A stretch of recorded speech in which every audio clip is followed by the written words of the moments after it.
Question number 7, right the balance chemical equations for the following reactions. तो हम इनकी balance chemical equation सबसे पहले तो देखिए हमें इसमें केमिकल इक्वेशन बनानी है। हमें कुछ वर्ड्स में दे दी जैसे calcium hydroxide, carbon dioxide and calcium carbonate plus water. तो हमें कुछ रिएक्टेंट और प्रोडक्ट दे दिए और हमें इसे पहले केमिकल इक्वेशन में लिखना है, देन हमें इसे बैलेंस भी करना है। ठीक है, क्लियर? तो स्टार्ट करते हैं। देखिए सबसे पहले हम इससे स्टार्ट करने से पहले मैं आपको कुछ चीज़ें दिखाऊंगा सो दैट आपको इसे करने में आसानी रहेगी। हालांकि ये जो 9th क्लास का रिवीजन है, बट आपको शायद अगर आप भूले नहीं होंगे तो आपको याद होगा, बट अगर आप भूल गए तो कोई बात नहीं, मैं आपको इसके लिए ऑलरेडी कुछ नोट्स दे दूँगा। ठीक है, तो सबसे पहले हमारे पास है calcium hydroxide plus carbon dioxide. ठीक है, हमें 9th क्लास में सिखाया गया था कि किसी भी कंपाउंड को कैसे लिखते हैं। जैसे कैल्शियम हाइड्रोक्साइड है तो मैं आपको दिखा देता हूँ इसके जैसा कुछ। देखिए हमारे पास जो ये है, हमारे पास जो इक्वेशन है इसके अकॉर्डिंग हमारे पास कितने एलिमेंट हैं। एक है हमारे पास कैल्शियम हाइड्रोक्साइड। ठीक है, तो कैल्शियम को हम लिखते हैं Ca, सिंबल है हमारे पास, जिसकी वैलेंसी होती है हमारी 2। क्लियर है? हाइड्रोक्साइड को हम लिखते हैं OH, सिंबल में हम इसे लिखते हैं क्या, हाइड्रोक्साइड को हम लिखते हैं OH, जिसकी वैलेंसी होती है 1। ठीक है, ये एक ऑलरेडी कंपाउंड है। कार्बन को हम सिंबल में C लिखते हैं, जिसकी वैलेंसी 4 होती है। डाइऑक्साइड आपको बताइए, ऑक्साइड को हम O लिखते हैं। ठीक है, जिसकी वैलेंसी 2 होती है। क्लियर है यहाँ तक? देन देखिए कैल्शियम तो आपको पता ही है, कैल्शियम जिसकी वैलेंसी 2 होती है। कार्बोनेट को हम लिखते हैं CO3 सिंबल में, जिसकी वैलेंसी भी हमारी 2 होती है। ठीक है, वाटर तो आप डायरेक्टली फॉर्मूला जानते ही H2O होता है, तो इसमें बताने की कोई ज़रूरत है नहीं हमें। ठीक है, तो स्टार्ट करते हैं। ये दिखाने का मेन मोटिव था वो मैं अभी आपको बताऊंगा। ठीक है, ठीक है, कैल्शियम को हम लिख सकते हैं। देखिए हम एक एक करके इन सबको पहले इनका नाम लिखना सीख लेंगे। कैल्शियम हाइड्रोक्साइड, हालांकि ये 9th क्लास में सिखाया जाता है, तो देख लीजिए आप। कैल्शियम का आप सिंबल लिखेंगे Ca, आपको ऑलरेडी उस पेज में पहले बता दिया गया था, तो आप सबसे पहले वीडियो को पॉज कीजिए और वो जितने भी सिंबल और वैलेंस दी थी उसको एक नोट कर लीजिए एक साइड पर। ठीक है, तो कैल्शियम को Ca लिखते हैं, हाइड्रोक्साइड को सिंबल में OH लिखते हैं। क्लियर है? कैल्शियम के नीचे उसकी वैलेंसी लिख लीजिए यहाँ पर। तो कैल्शियम की वैलेंसी कितनी होती है 2, हाइड्रोक्साइड की वैलेंसी कितनी होती है 1। देखिए अब क्रॉस मल्टीप्लाई करेंगे आप, ये Ca मल्टीप्लाई होगा 1 से तो आएगा Ca आंसर। OH मल्टीप्लाई होगा पूरा का पूरा 2 से, तो आपका OH पूरा का पूरा डबल हो जाएगा, तो आप यहाँ पावर में लिख सकते हैं, बेस में 2। क्लियर है? सिमिलरली आपने इसका बना ही लिया, अब आप बनाएंगे कार्बन डाइऑक्साइड का। हालांकि कार्बन डाइऑक्साइड का सबको पता होता है कि CO2 होता है, पर तब भी हम इसे चेक कर लेते हैं। देखिए कार्बन को आप लिखेंगे C और ऑक्सीजन को, ऑक्साइड है तो आप ऑक्साइड को लिखेंगे O। क्लियर है? कार्बन का जो सिंबल, कार्बन की जो वैलेंसी होती है वो होती है 4, ऑक्साइड की जो होती है वो होती है 2। ठीक है, अब आप देखिए ये अगर देखिए दोनों अगर सेम है, जैसे यहाँ पर 2 और 1 दोनों डिवाइड नहीं हो सकते, बट 4 और 2 दोनों 2 के टेबल में आते हैं, तो आप इसको डिवाइड कर सकते हैं। 2 1 जा 2 और 2 2 जा 4, तो अब आपके पास यहाँ 4 नहीं, यहाँ 2 रहेगा और यहाँ पर 1 रहेगा। तो अब C मल्टीप्लाई होगा 1 से तो आपका आंसर बनेगा C। देखिए C ये रहा। O मल्टीप्लाई होगा 2 से तो आपका बन जाएगा O2, तो अब इसलिए आपका बन गया यहाँ पर CO2। क्लियर है? देन अब आपके पास है कैल्शियम कार्बोनेट। क्या है हमारे पास? Calcium carbonate. कैल्शियम को लिखते हैं हम Ca, कार्बोनेट का सिंबल होता है CO3, आपको पहले भी बता रखा है। ठीक है, कैल्शियम की जो वैलेंसी होती है वो होती है 2 और कार्बोनेट की भी 2 होती है, तो दोनों के दोनों 1 1 से कट जाएंगे। 2 के टेबल में 2 आता है 1 टाइम्स में, 2 आता है 1 टाइम्स में, तो यहाँ पर भी 1, यहाँ पर भी 1, तो Ca बन जा Ca, CO3 बन जा CO3। क्लियर होगी बात? तो ये बन गया आपका CaCO3। क्लियर है? तो अब आप देखिए, और साथ में जो नेक्स्ट हमारे पास है वो है क्वेश्चन में वाटर। वाटर को तो हम H2O डायरेक्ट भी लिख सकते हैं, तो हमने सबके केमिकल इक्वेशन बना ली। ठीक है, अब हम इनको इनकी जगह पर लिख देते हैं। ठीक है, तो देखिए लिखा हमने यहाँ पर, यहाँ से लिखना स्टार्ट करते हैं।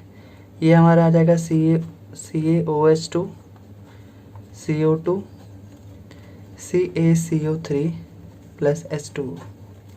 क्लियर है? तो हमने सबको लिख लिया है यहाँ पर। अब हमें इसे बैलेंस भी करना है, तो हम देख लेते हैं। यहाँ पर हम लिखेंगे एलिमेंट, सबसे पहले फिर यहाँ number of element in the reactant and product side, count कर लेंगे इनको। देखिए कैल्शियम है, फिर O से ऑक्सीजन, H से हाइड्रोजन, C से कार्बन, O से ऑक्सीजन हम ऑलरेडी लिख चुके हैं। रिएक्टेंट साइड पे ऑक्सीजन कितने हैं, तो देखिए यहाँ पर है 1, ठीक है। ऑक्सीजन हमारे पास देखिए 2 यहाँ से 2 यहाँ से, यानी कि 4 हो गए। हाइड्रोजन हमारे पास 2, ठीक है। कार्बन है हमारे पास, देखिए यहाँ पर कार्बन है हमारे पास 1। ये C मत काउंट कर लीजिएगा, ये पूरा का पूरा C है, आपका अलग एलिमेंट है जिसको हम कैल्शियम कहते हैं। कार्बन आपका है ये C, क्लियर है। प्रोडक्ट साइड पे भी आप काउंट कर लीजिए। कैल्शियम आपके पास 1, O है आपके पास, देखिए यहाँ पर O है आपके पास यहाँ पर 3 और ये है आपके पास 1, यानी कि 4 हो गए। कैल्शियम C आपके पास, सॉरी C से कार्बन, कार्बन आपके पास है कितने 1। ऑक्सीजन आपके, हाइड्रोजन आपके पास है 2। तो देखिए ये भी 1, ये 4, ये 2 और ये 1। इसका मतलब ये तो पहले से बैलेंस्ड है, तो हमें इसे बैलेंस करना नहीं है, तो हमारा आंसर वही सेम रहेगा, जो कि कितना है, वो है CaOH2 plus CO2 equal to CaCO3 plus H2O। Clear है।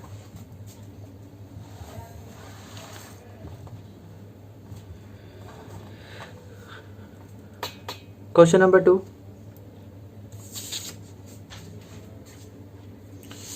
क्वेश्चन नंबर 2 के लिए भी आपके पास ये कुछ सिंबल और कुछ वैलेंसी मैंने आपको पहले दे दी, ताकि आप एक बार इनको रिवाइज कर लें। देखिए जिंक आपके होते हैं 2, तो आप इनके नीचे इनकी वैलेंसी लिख लीजिए, ये 2, ठीक है। सिल्वर का सिंबल होता है Ag, तो Ag सिंबल है और इसकी वैलेंसी है कितनी 1। नाइट्रेट को हम बोलते हैं NO3, जिसकी वैलेंसी होती है 1, तो यहाँ वैलेंसी 1 लिख लेते हैं। जिंक की वैलेंसी 2 होती है। नाइट्रेट को क्या लिखते हैं, आपको पहले ही बता दिया NO3, इसकी वैलेंसी 1 होती है। सिल्वर को आप Ag लिखते हैं, क्लियर है, ठीक है। अब हम इसको भी सॉल्व कर लेते हैं, देख लीजिए। सबसे पहला क्वेश्चन है हमारे पास जिंक, क्या बना है जिंक, तो जिंक को तो आप Zn लिखेंगे क्योंकि सिंगल है, हटा दीजिए, एक ही सिंगल नंबर है तो कोई वैलेंसी की ज़रूरत नहीं है। सिल्वर और नाइट्रेट, जब भी हम कंपाउंड बनाएंगे तब हमें वैलेंसी की ज़रूरत पड़ेगी, तो सिल्वर, जैसे यहाँ पर सिल्वर के लिए आप लिखेंगे Ag, नाइट्रेट के लिए आप लिखेंगे क्या NO3, लिख लिया। अब आपको दोनों से मिलके कंपाउंड बनाना है, तो देखिए इसकी वैलेंसी है 1, इसके नीचे लिख लिया। नाइट्रेट की वैलेंसी इसके नीचे लिख लिया, दोनों को क्रॉस मल्टीप्लाई कीजिए तो Ag बन जाए Ag और NO3 भी 1 से मल्टीप्लाई होगा, सेम ही आंसर आएगा, क्लियर है। तो हमने ये भी सीख लिया यहाँ पर। अब हमारे पास है जिंक नाइट्रेट, तो जिंक को लिखते हैं Zn, नाइट्रेट को लिखते हैं NO3। जिंक की वैलेंसी होती है 2, यहाँ काम आएगी जिंक की वैलेंसी 2, नाइट्रेट होता है हमारा 1, दोनों को क्रॉस मल्टीप्लाई करेंगे तो देखिए Zn बन जाए Zn बनेगा, NO3 आपका 2 से मल्टीप्लाई हो जाएगा तो डबल हो जाएंगे, यहाँ पर बाहर पावर 2 आ गई। फिर अगला आपके पास सिल्वर है Ag, क्लियर है यहाँ तक। तो अब आप इन्हीं सबको, Zn का Zn ही उतरेगा और Ag का भी Ag उतरेगा, तो अब आप इनको यहाँ कॉपी कर सकते हैं, ठीक है। तो देखिए जिंक की जगह पे लिखेंगे आप Zn, सिल्वर नाइट्रेट की जगह पे लिखेंगे आप AgNO3, ठीक है। रिएक्शन होगा, बनेगा जिंक नाइट्रेट जिसको आप लिखेंगे ZnNO3 और यहाँ लिखेंगे साथ में आप Ag, क्लियर है यहाँ तक, ठीक है। तो देखिए यहाँ पर element Zn, Ag silver, N से नाइट्रोजन, O से ऑक्सीजन, क्लियर। ये आपके रिएक्टेंट साइड पे कितने हैं और आपके प्रोडक्ट साइड पे कितने आपको काउंट करके बताने हैं। रिएक्टेंट साइड पे आपके Zn है 1, Ag है आपका 1, N है आपके 1 और O है आपके पास 3, क्लियर है। प्रोडक्ट साइड पे देखिए Ag, Zn है आपके पास 1, N है आपके पास 2, NO3 देखिए O आपका यहाँ 3 है ऑलरेडी, बाहर 2 है, तो 3 2 6, यानी कि यहाँ पर O होंगे आपके पास 6, Ag आपके पास है 1, क्लियर है। तो वह बैलेंस की फॉर्म में देखेंगे तो आपको चेक करना पड़ेगा, ये 1 1 इक्वल ही है, ये भी 1 1 इक्वल ही है, ठीक है। बट इक्वल क्या नहीं है, नाइट्रोजन यहाँ पर 2 है, यहाँ पर 1 है, इसका मतलब आपको यहाँ 2 से मल्टीप्लाई करना पड़ेगा। तो देख लीजिए रिएक्टेंट साइड पे नाइट्रोजन कहाँ पर आता है, रिएक्टेंट साइड पे नाइट्रोजन यहाँ पर आता है, ठीक है। ये पूरी की पूरी साइड रिएक्टेंट वाली है, ये वाली प्रोडक्ट वाली है, आपको पहले से पता है। तो रिएक्टेंट साइड पर आपको जहाँ पर भी N है वहाँ 2 से मल्टीप्लाई करना है, इसका मतलब यहाँ N है तो आपको यहाँ 2 से मल्टीप्लाई करना पड़ेगा। तो 2 से जैसे ही मल्टीप्लाई हुआ n, तो आपका ये तो बन गया 2, इक्वल हो गए। बट गड़बड़ क्या हुई कि आपका Ag भी 2 से मल्टीप्लाई हो जाएगा, तो ये भी 2 हो गया, ठीक है। और आपका जो ऑक्सीजन है वो भी 3 2 जा 6 हो जाएगा। कहने का मतलब Ag भी मल्टीप्लाई हो गया, N भी मल्टीप्लाई हो गया और O भी मल्टीप्लाई हो गया, सब 2 से मल्टीप्लाई हो गए। तो अब आपके नए नंबर बन गए 2 2 6 बन गए। अब देखिए, चलिए N आपका इक्वल हो गया, O भी आपका ऑटोमेटिकली इक्वल हो गया। अब क्या इक्वल नहीं हुआ, वो है Ag, जो आपका 2 है, यहाँ पर 1 है। इसका मतलब जहाँ पर प्रोडक्ट साइड में जहाँ Ag आ रहा है वहाँ पर भी आप 2 से मल्टीप्लाई करेंगे। तो इसका मतलब यहाँ Ag है तो यहाँ आप 2 से मल्टीप्लाई करेंगे, तो ये भी 2 हो गया, ये भी इक्वल हो गया। तो देखिए अब सारे आपके पास ऑलरेडी इक्वल हो गए। तो आपकी बैलेंस क्या बनी इक्वेशन, तो बैलेंस इक्वेशन बनी है Zn plus 2AgNO3 Zn NO3 2 plus 2Ag। Clear. Next question है आपके पास C part, aluminium plus copper chloride is equal to aluminium chloride plus copper, ठीक है। तो देखिए हमने इसकी भी वैलेंसी सिंबल पहले पढ़ लेते हैं। एल्यूमिनियम का सिंबल होता है Al, वैलेंसी 3। कॉपर का सिंबल होता है Cu, वैलेंसी होती है 2। क्लोराइड का सिंबल होता है Cl, वैलेंसी होती है 1। एल्यूमिनियम की कितनी होती है 3 वैलेंसी, क्लोराइड की कितनी है 1, ठीक है। प्लस कॉपर की तो 2 होती है, ठीक है। तो आपको साथ साथ में सिंबल और वैलेंसी भी लर्न करनी पड़ सकती है, ठीक है। तो जब भी ऐसा कोई क्वेश्चन आएगा तो आपको फटाफट इनकी वैलेंसी और सिंबल पता होना चाहिए, इसलिए आपको फ़ायदा इसी में होगा अगर आप इसको लर्न भी कर लेंगे, ठीक है। तो कोई नहीं, ये सब प्रैक्टिस के साथ साथ अपने आप हो जाएगा। तो हम स्टार्ट करते हैं एल्यूमिनियम से। देखिए एल्यूमिनियम यहाँ सिंगल है तो सिर्फ हम सिंबल लिखेंगे, कोई वैलेंसी नहीं चाहिए। कॉपर क्लोराइड के लिए हम लिखेंगे कॉपर कितना होता है आपका सिंबल में Cu, क्लोराइड को लिखते हैं हम Cl। इनके नीचे इनकी वैलेंसी ये 2 ये 1, क्रॉस मल्टीप्लाई तो Cu बन जा Cu, क्लोराइड के साथ 2 मल्टीप्लाई हो जाएगा तो बनेगा CuCl2 Al। क्लियर है यहाँ तक। अब आपका नेक्स्ट आएगा देखिए एल्यूमिनियम क्लोराइड, तो Al आपका एल्यूमिनियम का सिंबल, क्लोराइड का Cl। एल्यूमिनियम के होते हैं यहाँ पर वैलेंसी 3, क्लोराइड की होती है 1 मल्टीप्लाई तो Al बन जाए Al, Cl के साथ 3 मल्टीप्लाई हो जाएगा। क्लियर है यहाँ तक। नेक्स्ट है आपके पास कॉपर, कॉपर को क्या लिखेंगे आप सिर्फ Cu, क्योंकि सिंगल टर्म है तो आपने यहाँ लिख दिया Cu। क्लियर है। अब आप इसी को यहाँ कॉपी कर लीजिए।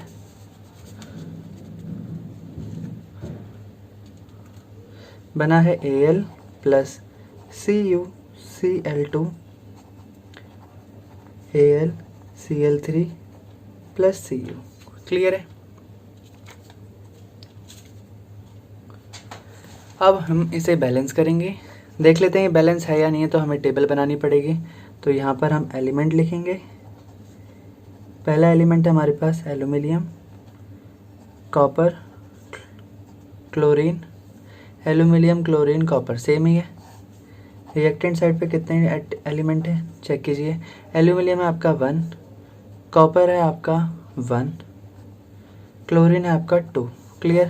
प्रोडक्ट साइड पे कितने हैं, प्रोडक्ट साइड पे भी आपका एल्यूमिनियम है 1, क्लोरीन है आपके 3, कॉपर है आपका 1। क्लियर है। तो देखिए ये भी 1 ये भी 1, बट ये 3 है और ये आपका 2 है। इसका मतलब आपको यहाँ करना पड़ेगा 3 से मल्टीप्लाई ताकि ये 6 बन जाए, और यहाँ पर करना पड़ेगा 2 से मल्टीप्लाई ताकि ये 6 बन जाए। तो आपको रिएक्टेंट साइड पर 3 से मल्टीप्लाई करना है और प्रोडक्ट साइड पर 2 से करना है, किस में, जहाँ क्लोरीन आता हो। क्लियर है यहाँ तक। तो देख लेते हैं, क्लोरीन आता है रिएक्टेंट साइड पे हमारा यहाँ पर इस वाले पार्ट पर, तो यहाँ पर आप मल्टीप्लाई करेंगे 3 से, इसका मतलब आपने यहाँ 3 से मल्टीप्लाई कर दिया। 3 से आपने मल्टीप्लाई किया, ये तो आपका 6 बन गया, पर देखिए इससे आपका कॉपर भी मल्टीप्लाई हो गया, तो कॉपर में भी 3 इंटू होगा, कॉपर और क्लोरीन दोनों में हो गया, तो ये बना 3 ये बना 6।